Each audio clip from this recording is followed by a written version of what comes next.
CM Mamata Banerjee ने कहा कि उन्होंने प्रदर्शनकारी डॉक्टर्स को कभी नहीं धमकाया। ममता ने सोशल मीडिया पर गुरुवार को एक पोस्ट की। इसमें ममता ने लिखा कि कुछ लोग आरोप लगा रहे हैं कि मैंने प्रदर्शनकारी डॉक्टर्स को धमकाया है। ये सरासर झूठ है। भाजपा ने आरोप लगाया कि ममता बनर्जी ने बंगाल के उन जूनियर डॉक्टर्स को धमकाया जो 21 दिन से हड़ताल पर हैं। डॉक्टर्स आरजी कर मेडिकल कॉलेज में ट्रेनी डॉक्टर के मर्डर और रेप में न्याय की मांग कर रहे हैं। उन्होंने अस्पताल में बेहतर काम के माहौल और सुरक्षा पर भी कदम उठाने की मांग की है।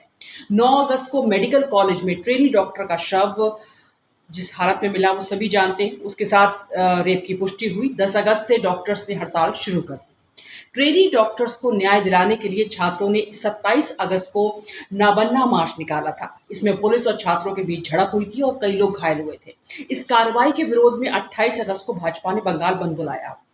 इसमें भाजपा नेताओं पर फायरिंग हुई, बम फेंके गए और पत्थरबाजी हुई, जैसा कि मीडिया रिपोर्ट्स बता रही है। ममता बोली, मेरे खिलाफ गलत खबरें चलाई जा रही हैं। ममता ने लिखा, मुझे पता लगा है कि प्रिंट, इलेक्ट्रॉनिक और डिजिटल मीडिया मेरे खिलाफ गलत खबरें चला रहा है। इनमें इस स्पीच का हवाला दिया गया है जो मैंने 28 अगस्त को छात्रों के बीच दी थी। मैं स्पष्ट कर देना चाहती हूँ कि मैंने मेडिकल छात्रों और उनके अभियान के खिलाफ एक शब्द भी नहीं कहा। कुछ लोग मुझ पर ऐसे आरोप लगा रहे हैं, ये झूठ है। मैं उनके आंदोलन का पूरा समर्थन करती हूँ, उनका प्रदर्शन सही है। मैंने भाजपा के खिलाफ बयान दिया था, मैंने उनके खिलाफ बोला था। ये ममता बनर्जी बोल रही हैं क्योंकि केंद्र सरकार के समर्थन से हमारे राज्य में अराजकता फैलाना चाह रही है, कानून व्यवस्था बिगाड़ना चाह रहे हैं, इसके खिलाफ मैंने आवाज उठाई। यानी भाजपा ये जो है जिस तरह के हालात वहाँ पर बंगाल में बने हुए हैं वो भाजपा की वजह से हो रहा है। ये भी स्पष्ट कर दूं, उन्होंने कहा कि अपनी स्पीच में जो शब्द फोंसकारा का इस्तेमाल किया वो श्री रामकृष्ण परमहंस के एक वचन से लिया गया है। उन्होंने कहा कभी कभी आवाज़ उठाने की ज़रूरत होती है, जब अपराध हो तो उसके खिलाफ आवाज़ उठनी चाहिए। मेरी स्पीच का ये हिस्सा परमहंस के उपदेश को लेकर था। ममता अपनी सफाई दे रही हैं। ममता आखिर क्या बोलना चाह रही हैं? भाजपा ने ये अराजकता जो है वो फैलाई है। अभी भी लोग प्रोटेस्ट वहाँ पर कर रहे हैं, प्रदर्शनकारी अभी भी जस्टिस की मांग कर रहे हैं। इस तरह के हालात क्यों बने ममता बनर्जी? ये कम से कम सोचने वाली बात ज़रूर है, क्योंकि अगर आप भाजपा पर आरोप लगा रही हैं, इसको एक सियासी घमासान के रूप में बदलना चाह रही हैं, तो ऐसा नहीं है।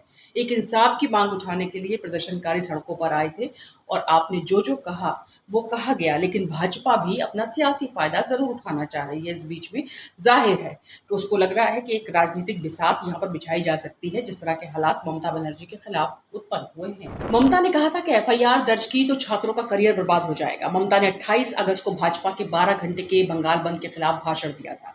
ममता ने कोलकाता में टीएमसी छात्र परिषद के स्थापना दिवस कार्यक्रम को संबोधित करते हुए भाजपा पर बंगाल को बदनाम करने की कोशिश का आरोप लगाया था। ममता बनर्जी के भाषण को आपको जरा बताते हैं उन्होंने क्या कहा था। कुछ लोगों को लगता है कि बंगाल बांग्लादेश है। याद रखिए, बांग्लादेश और भारत अलग अलग देश हैं। प्रधानमंत्री नरेंद्र मोदी अपनी पार्टी के जरिए बंगाल में आग लगाने की कोशिश कर रहे हैं। आप बंगाल जलाएंगे तो असम, नॉर्थ ईस्ट, उत्तर प्रदेश, बिहार, झारखंड, उड़ीसा भी जलेंगे।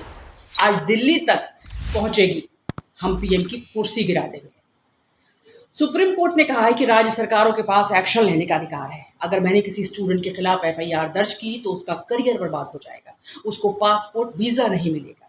हमने आज तक आपके खिलाफ कोई कार्रवाई नहीं की। या स्टूडेंट्स को बोल रही हैं, मुझे पता है कि आपकी शिकायतें और मांगे हैं, आप न्याय चाहते हैं, लेकिन अब आपको धीरे धीरे काम पर वापस लौटने की जरूरत है। ममता के इस बयान को लेकर असम के मुख्यमंत्री हेमंत बिस्व शर्मा ने उन पर निशाना साधते हुए कहा है कि आपकी असम को डराने की हिम्मत कैसे हुई। शर्मा ने एक्स पर पोस्ट कहा कि दीदी, आपकी हिम्मत कैसे हुई असम को धमकाने की।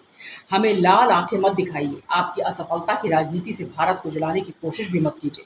आपको विभाजनकारी भाषा बोलना शोभा नहीं देता है। ये असम के मुख्यमंत्री कह रहे हैं, जिनके हाल फिलहाल इतने सारे विवादास्पद बयान आते रहते हैं, सुर्खियों में हमेशा रहते हैं, वो ममता बनर्जी को समझा रहे हैं। भाजपा सांसद बोले, ममता ने शब्दों के खेल से डॉक्टरों को धमकाया। ममता के बयान पर भाजपा के राज्यसभा सांसद सुधांशु त्रिवेदी ने कहा कि ममता ने शब्दों के खेल से डॉक्टरों को धमकाया है। सुधांशु त्रिवेदी ने कहा, अब पहले आरोपी को बचाना, फिर जांच को भटकाना, सबूतों को मिटाना, आंदोलनकारियों को धमकाना, और अब ममता कह रही हैं कि मैं नहीं चाहती कि डॉक्टरों पर एफआईआर करूं। ऐसा होगा तो उनका पासपोर्ट और वीजा उनको नहीं मिलेगा। मतलब शब्दों के जाल में एक प्रकार से धमकी दी जा रही है कि हम एफआईआर करके आपका करियर तबाह कर सकते हैं। अब इस पूरे मामले के बारे में बताते हैं आपको कि आरोपी सहित अब तक 8 लोगों का पॉलीग्राफ टेस्ट हुआ है। कोलकाता में ट्रेनी डॉक्टर से रेप मर्डर मामले में संजय रॉय नाम के एक आरोपी को गिरफ्तार किया गया है। सीबीआई मामले की जांच कर रही है। कोलकाता हाई कोर्ट ने सीबीआई को जांच के लिए 3 हफ्ते का समय दिया है। एजेंसी 17 सितंबर को हाई कोर्ट में जांच रिपोर्ट पेश करेगी। सीबीआई ने अब तक आरोपी संजय, कॉलेज के पूर्व प्रिंसिपल संदीप घोष, एक एसीपी रैंक के ऑफिसर सहित 8 लोगों का पॉलीग्राफ टेस्ट किया है। घोष से लगातार 13 दिनों से पूछताछ की जा रही है। सुप्रीम कोर्ट ने मामले में खुद संज्ञान लेते हुए 20 अगस्त को मेडिकल कॉलेज की सुरक्षा सीआईएसएफ को सौंपी थी और सुप्रीम कोर्ट 5 सितंबर को मामले की सुनवाई करेगा।